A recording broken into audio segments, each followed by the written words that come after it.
الحمدللہ رب العالمین والصلاة والسلام علی سید الانبیاء و خاتم المرسلین۔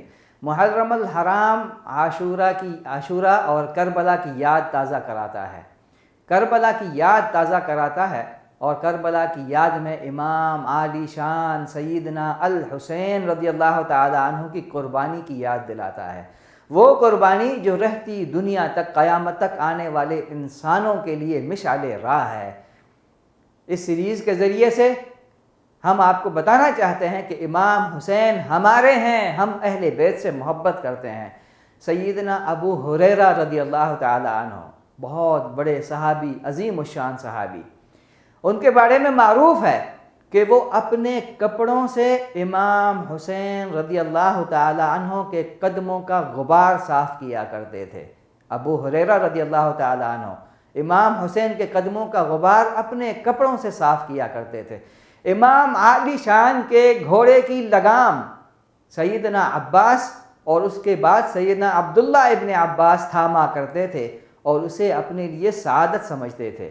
امام عالی شان کے بارے میں بہت سارے لوگوں کو نہیں پتہ اور خاص طور پر سنی حضرات کو بہت زیادہ معلومات نہیں ہیں۔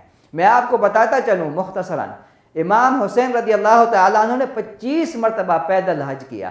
امام حسین رضی اللہ تعالیٰ عنہ فتح افریقہ کے معرکے میں شامل تھے۔ سب سے پہلا اسلامی لشکر جس نے یورپ پر حملہ کیا، اس میں امام عالی شان شامل تھے۔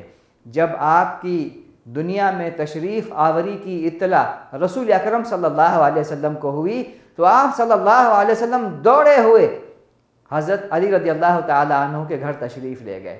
وہاں پہنچ کے آپ صلی اللہ علیہ وسلم نے نو مولود کو اٹھایا اور سب سے پہلی چیز جو امام حسین رضی اللہ تعالیٰ عنہ کے حلق سے نیچے اتری وہ آپ صلی اللہ علیہ وسلم کا لعاب مبارک تھا۔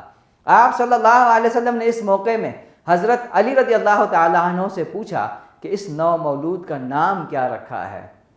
حضرت علی رضی اللہ تعالیٰ عنہ نے کہا اسمیتہ جعفرا، میں نے اس بچے کا نام جعفر رکھا ہے۔ رسول اکرم صلی اللہ علیہ وسلم نے بچے کی طرف دیکھا، بچہ بڑا حسین و جمیل، چاند کا ٹکڑا۔ آپ صلی اللہ علیہ وسلم نے فرمایا بل سمیہ الحسین، اس کا نام الحسین رکھا جائے۔ ایسا نام آپ صلی اللہ علیہ وسلم سے پہلے، اس بچے سے پہلے کسی کا نام نہیں تھا۔ الحسین کسی کا نام نہیں تھا، آپ صلی اللہ علیہ وسلم نے اس بچے کا نام الحسین رکھا۔ اللہ تعالی ہمیں اہل بیت کی محبت نصیب عطا کرے۔